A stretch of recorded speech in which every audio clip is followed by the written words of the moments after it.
So once again, I just want to wish all the moms happy Mother's Day. Obviously, when Mother's Day comes around, I think about my own mom and just something unique. My mom, whenever since she was a kid, well, at some point in her life, she got it in her heart she wanted to be a missionary, and she heard about this thing that was back in the day called, I think it was like SS Hope or the Good Ship Hope. And right now they're called Mercy Ships. So back then it was this thing where if you were a medical personnel, you could get on this ship and you could go around the world and just do medical missions all over the place. And my mom had heard the call of Jesus in Matthew chapter 25, where he says, I was hungry and you fed me. I was naked and you clothed me. I was thirsty, you gave me drink. I was ill and in prison and you came and visited me. She heard that and was like, I want to do that. I want to be that missionary to serve those people who are hungry and thirsty and naked and sick. And so she went to nursing school. And that was, I think, part of her plan was this prayer of like, yeah, this is my plan. I'm gonna do what Jesus asked me to do. And she went to nursing school, and then she met my dad. and that was it. She became a nurse, and she did nursing and paid my dad's way through medical school and worked for him that way, served the family. And then she just never went on mission. And I guess she would say that she couldn't because she was too busy being a mom. That she had this plan, but then it just, never worked out. Because why? Because of just, again, too busy being a mom. And I imagine so many moms get that. Like you have all these plans, all these dreams, all these hopes, and then just, the plan goes to the side because you're just too busy being a mom. We'll come back to that. But it's not only Mother's Day this weekend, it's also our students' last weekend on campus. Last week was finals. This would have been our seniors' baccalaureate mass. And so this is kind of our Mother's Day / baccalaureate mass for all the seniors who are joining us, not just here in Duluth, at UMD, at St. Scholastica, like Superior College, but also across the country. Just recognize that this could be, hopefully for you, we'll pray with you and pray for you that this is your baccalaureate mass, that this mass that kind of sends you out. But to look back over the last number of years that you spent in college and to realize that all the work and all the decisions, that all the investment that went into this, all the time, all the energy, all the money, and all the stress that went into the last 4 or more years for some of you was because you had a plan. Like the plan is, I'm going to go to this college and I'm going to get this major and I'm going to get that job. And it's so interesting because you have this plan. We all have this plan when you go off to college. And I don't know if you know this, I read a statistic recently that said that regardless of the fact that so many college students have a plan, I have this major because I want to work in this field, that only 26% of college graduates actually get a job in a field related to their major. I want to say that one more time. Only after all this planning, after all this effort, all this investment, all this time, all this work, all this I'm going to focus on this and major in this, only 26% of college graduates actually end up getting a job in a field that's even related to their major. That they could say like, well, here I am. I majored in this, but I'm working here. I had a plan and it didn't work out. And I think this kind of moment can be one of those transition times that you can feel it's really clear that life is insecure. Like in this kind of moment where you have a plan, it's like, no, and actually I have based my entire life off of this plan. And then I realized as I taking this next step is absolutely a step into uncertainty. It's absolutely a step into insecurity. In fact, it's maybe the first truly insecure step that some people have maybe ever taken. Because if we think about, I mentioned this last year at Baccalaureate Mass, but I think it's worth reminding us, especially if you experience a lot of stress over this next step, that makes sense because up to now, you've been on track. Like up to now, you've been on the track. In fact, if you've been going to school, at some point you go to kindergarten, and then after you get done with the kindergarten, the next step. The next step is first grade. And then they actually number it out for you. It's like 1 to 2 to 3 to 4. And maybe you get to the end of elementary school, and then it's time to go into junior high. That's stressful, okay, fine. But at the same time, it's very clear what the next step is. The plan is, okay, go from whatever you consider elementary school, 5th grade, into middle school, 6th grade, very clear. And that step into high school might be stressful. Now you have some choices, you have electives you can take, but still, it's just, okay, go to 10th grade. You know where the school is. It's just, you just stay on track. And if you went from high school to college, if you went from high school to work, then you know what this step is all about already.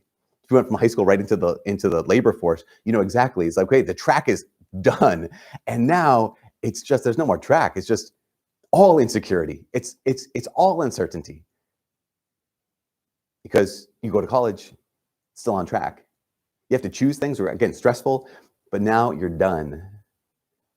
And it's like, okay, I am face to face with the reality that life is uncertain. And we look back, and sometimes in this moment of insecurity, we realize, okay, I thought I had hope. We talked about hope a couple weeks ago. Like, I thought I had hope. I thought I had courage. We talked about courage last week. I thought I had confidence, and you probably did. I had hope. I had courage. I had confidence, but I had hope in my plan. I had hope. I had courage in my plan. I had confidence in the plan. And now, oh my gosh, what's the next? I don't even know what's next. Now, okay, caveat.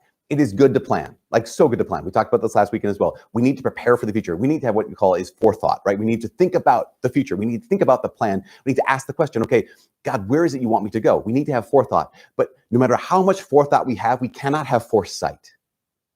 Like, no matter how much we think about the future, we cannot ever possibly see the future. And so planning is good, but as Mike Tyson once said, as the quotable Mike Tyson once said, he says, when you get into the ring, everyone has a plan until they get punched in the face. And that's the fact of the matter. Is we have to have forethought. We cannot have foresight. Everyone has a plan until like reality hits you hard, bro. And then it's just like, what do I do now? Maybe more quotable, Dwight Eisenhower, famous general. When it came to planning, he said, when going into battle, I have discovered that plans are useless. Just like nothing works out the way you want. That plans are useless. But he went on to say, but planning is indispensable. I've discovered that plans are useless because when it hits up against reality, like, man, it's rough. But planning, actually engaging, having forethought, thinking about the future, that's indispensable. Because Eisenhower knew about this thing called the fog of war. The fog of war is that, my best understanding is, the fog of war is in the midst of battle, in the midst of all this strategy, there's so much uncertainty. There's so many variables you have no idea of, you have no control over, because you might have a great plan, but newsflash, someone wants to actually defeat you in your plan. Someone actually wants to mess up your plan. And so in war, you have this thing called the fog of war, which is so much uncertainty, so much insecurity, but you have to move forward. That's why, again, last quote from a military person, there's a Prussian general back in the early 19th century. His name is Cardinal von Clausewitz. There you go. And he said this, he said, we must be confident that the general measures we've adopted will produce the measures we expect. We have to be confident that the measures we've adopted will produce the measure we expect. Like that's our plan. And if we've made the appropriate preparations, taking into account all possible misfortunes so that all will not be lost immediately if they do not occur. After planning, he says, after planning, then, here's the line, then we must boldly advance into the shadows of uncertainty. After all that planning, we have to then boldly advance into the shadows of uncertainty. After all of that, we have to walk into insecurity, which can be absolutely massively painful. So painful. I remember talking with this man, actually, he contacted me because he had discerned and decided that God called him to a particular ministry in the church. And so in order to do this, he had to leave his home. He had to leave his people, all the people who knew him. He had to take this massive risk, move across the country and get involved in this church ministry. And he thought it was a good plan. He thought it was God's will. He thought it was super selfless of him just to like leave everything and pursue the Lord. And nothing worked out the way he wanted. Nothing worked out the way he planned. It all basically it all went wrong.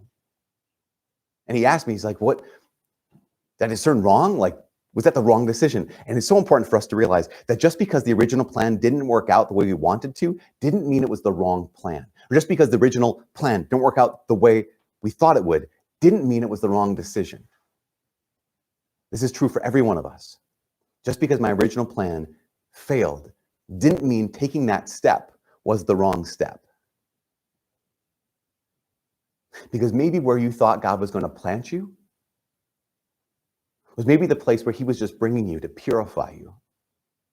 Maybe the place you thought God was going to plant you was actually the place God was bringing you to simply prepare you for that next step.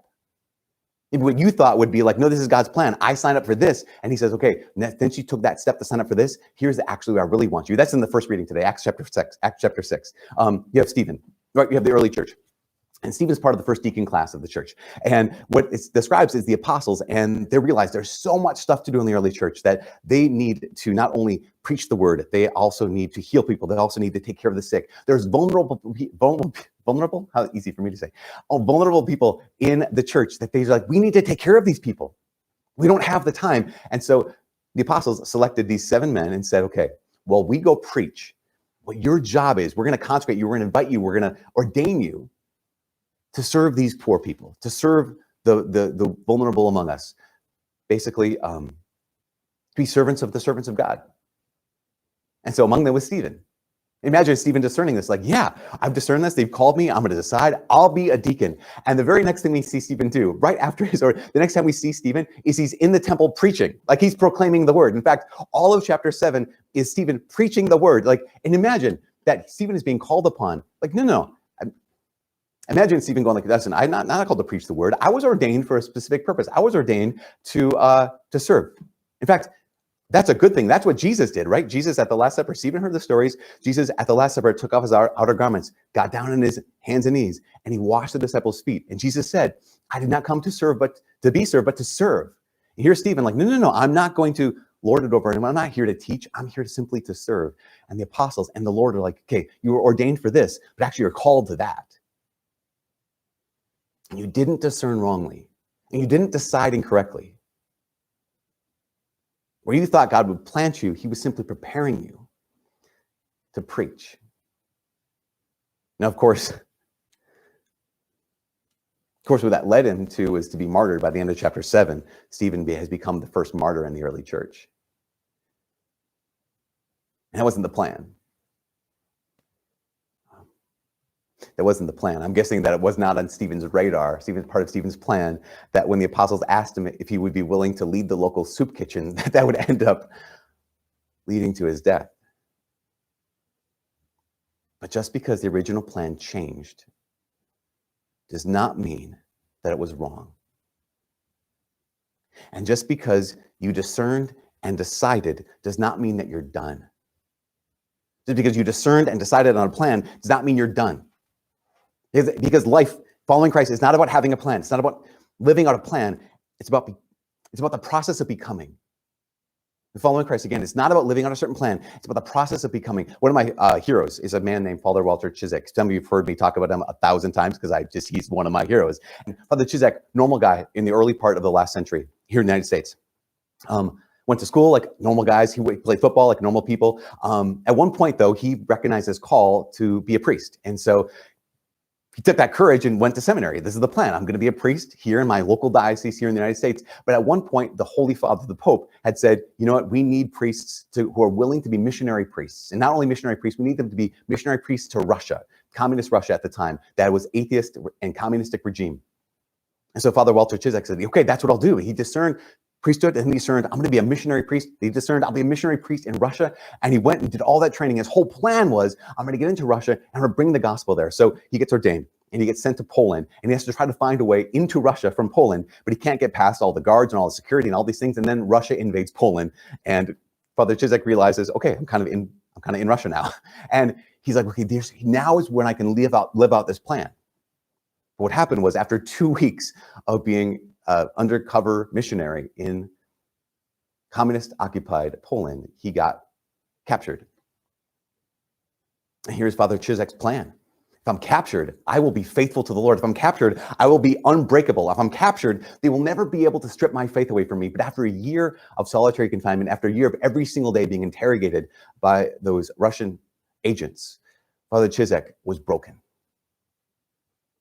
At one point, he describes in his book's called He Leadeth Me, he describes that they led him to this room of interrogation, and they put documents in front of him that would disavow the United States government, and he just signed it. He's so broken. They put documents in front of him that disavowed the Vatican. He just signed them. Documents in front of him that disavowed the church. He signed it. Disavowed Jesus, and he signed it. And then when he signed everything they put in front of him, they left him in his cell by himself with nothing but his embarrassment, with his failure, with his guilt, with his shame. And then they finally sent him to a Soviet gulag in Siberia. And here's Father Ciszek looking at his life and saying, okay, not only did my plan not work out, look at inside of me, like I can't even be a missionary. My plan was to go to the Russian people and bring them Jesus. And here I am in a Soviet gulag surrounded by, Russian people in need of Jesus. And it was in the midst of that failure, in the midst of Father Ciszek's plan not being reality, that he realized that he had a decision. He could realize that either I'm stuck here or I've been led here. He could look at this situation in two ways. Either I've been abandoned here or I've been brought here. Either this is the thwarting of my plan or this is actually the way that Jesus wants me to live. This is the way he wants me to walk. This is actually part of his plan. That's the case with all of us, right? We have our plan and then it doesn't work out. Our options are we either can have resentment and anger that my plan has been taken away, resentment and anger that my plan has been thwarted, or we can have recognition that God is even here in the midst of insecurity and a willingness to adapt to the reality of insecurity. Because we realize this, right? Life is change. Like to be alive is to change. Which means that to take step is always going to be to risk because life is insecure. And to be a Christian, to be a follower of Christ is to be willing to keep discerning, not just discern and I'm done, but to keep discerning, to keep deciding, and to keep being willing to adapt. Every single one of us have to cultivate a willingness and ability to let go of our plans. When God makes it very clear, when reality makes it very clear that that's the next good step that every one of us needs to take. Because we all know people who, when their plans are thwarted and the plans are taken away, they become resentful, they become bitter, they become small. There's a quote I came across that said, no plan survives first contact with the enemy. Another way to say it is no plan survives first contact with reality. I had my dream, I had my vision, I had my plan, but no plan survives first contact with reality or with the enemy. What matters is how quickly the leader is able to adapt. What matters is how quickly the leader is able to adapt. To get past that disappointment. In other words, to get through the resentment, which can be a really big deal. So I want to pause on this for a second. To get through that heartbreak. Because this is what all of us need to do. We need to be able to get through the plan altering and dream crushing and heart destroying moments. We need to be able to get through those seasons. But here's something for just this for you. But you don't have to rush through those things. Yes, we have to get through them, but you don't have to rush through them. It's not a race. Those things are real. Like if you find yourself right now in your job and it's just like this massive insecurity and this massive, like, this is not the job I planned on. This is not the life I wanted. And you're looking at your life right now saying, did I just waste everything? And there's this grief that comes along with this. Like, okay, you have to get through that. You have to rush through that though. That there are relationships. You can look back on maybe the primary relationship in your life and you say, I messed that up. I did that. I messed up. I made choices. I made decisions that destroyed my marriage, that destroyed my relationship with my parents, that destroyed my relationship with my kids. Like I did that. I messed that up. And we have to learn how to get through that kind of thing. And maybe it was a situation where the other person walked away.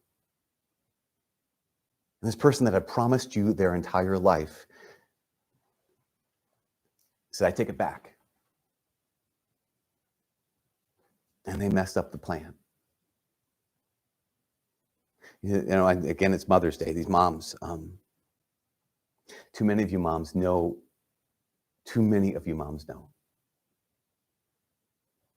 that being a mom is all about giving, yet it's all about risk.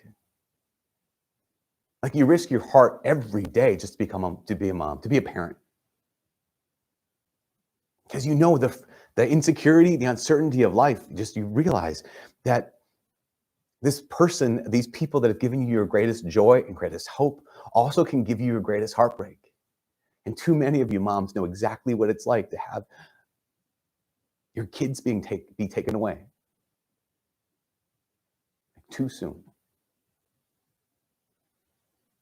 And it's really easy to not just be in grief, because that's necessary, not just be in grief, but to be in resentment. Not just to mourn the loss of the plan and mourn the loss of this person that you've been made for, that was made from you, but to also become bitter about it. But how do I let go of that plan? Knowing that God has not abandoned me here, but he's going to bring me here and he'll bring me through this. No, sometimes even worse, there's the pain of you've raised your kids and you tried to teach them who Jesus was, and now your kids don't even care about their own souls. They don't even care about Jesus. They don't even care about they've walked away from God and his church. And every time you think of that, it just crushes your heart once again. And lastly, of course, we can't forget those couples who you got married and you're like, our plan is it's marriage and the family. So we're married. Where's our family? You can't seem to get pregnant. You can't seem to have kids. Maybe you got pregnant and then just the babies keep perishing.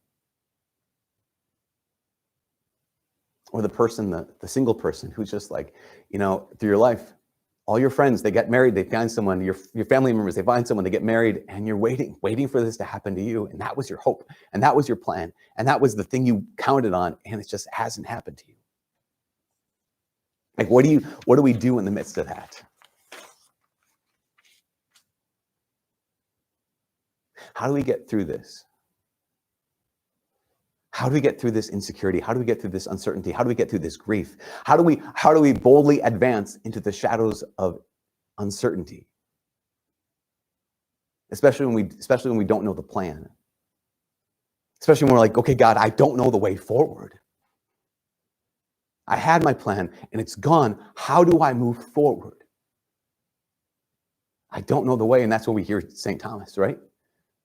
In the gospel today, Jesus says, where I'm going, you know the way. And Thomas, so good. He says, Master, we don't know where you're going. How can we know the way? And then Jesus says these words that just echo from 2,000 years ago to this day, to this moment, to your heart, where he says, I'm the way. So if you're like, I don't know the plan, I don't know the way, I don't know where to go from now on, Jesus says, okay, listen. I'm the way. Another way to say it is Jesus is saying, I'm the plan. Your plans might have been well thought out. They might have been good plans, might have even been holy plans, might have been incredible plans. But Jesus is saying, okay, in this world of insecurity, this world of uncertainty, I'm the plan. Don't have hope in the plan or confidence in the plan. Have hope in me. Have confidence in me. Because God's plan is not that you and I do certain things, but God's plan is that you and I become a certain kind of person. Again, God's plan is not that we do certain things, we accomplish certain goals, or have a certain kind of life. His plan for us is that we become a certain kind of person, which is why he can say, I'm the way. Continue to walk with me. I'm the plan. Continue to live with me. Because when he's the way, when he's the plan, we learn how to become the kind of person who can recognize him in our joys. We become the kind of people who can hear him even in the darkness. When he's the plan, we become the kind of people who can be loved by him even in the midst of loss, even in the midst of grief, even in the midst of times when our plans are shattered. When Jesus is the plan, we become the kind of people who can know that he is with you wherever you are. He is the way. He is the plan. And when we realize this, we become the kind of people who know that we can serve him wherever we are. And this is the last thing. I mentioned my mom never got to be a missionary. She said she was too busy being a mom. Later on, when we all left the house, she was able to go on some short-term mission trips to, with my dad doing medical mission stuff in Peru and Haiti. And so probably the way she would say it, she's never got to be a missionary. That she never got to do what Jesus said in Matthew 25 of, going to the hungry and feeding them, and going to those who are naked and clothing them, and going to those who are ill in prison and visiting them and caring for them. But I would tell you this, my mom spent her entire life as a missionary. She didn't just go on a couple of mission trips at the end of her life. She spent her life as a missionary. Why? Because she had his kids. And I don't know if you know how babies come out. They come out pretty naked. So she spent her life clothing the naked. And she gave up herself, her time, her very body, feeding the hungry. You moms know about this. How many times your child comes into your room at night and says, I'm thirsty. You say, you go get, you know where the water is, you go get it. No, you get out of bed. And she drank to the thirsty. When we were grounded, she visited us.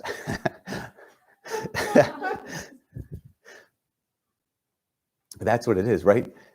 We have these dreams, these plans of where God is going to make us holy, where God is going to use us. And very rarely is it somewhere else. Always is it right here. Very rarely is it somewhere, some other time. Almost always is it right now. And even now that we're grown, and she and my dad are empty nesters for years now, she can't see us, but she prays for us. Can't visit us, but she prays for us. She's not perfect. She'd be the first person to tell you she's not perfect, but she fasts for us. She can't preach, but she sends us email forwards all of the time, and that where she tells us what's true and what's good and what we need to know. And just like your life, probably, in my life, probably, it's not glamorous, but it's powerful. That she had a plan, and you had a plan. And how you and I are living right now, how you and I are called to live right now, it's probably not glamorous, but it's powerful. And where you are right now, where you're going to be led tomorrow and next week and next year, is to boldly advance into the shadows of uncertainty, to boldly walk through a world of insecurity. And it probably won't be your plan, but it'll be something better.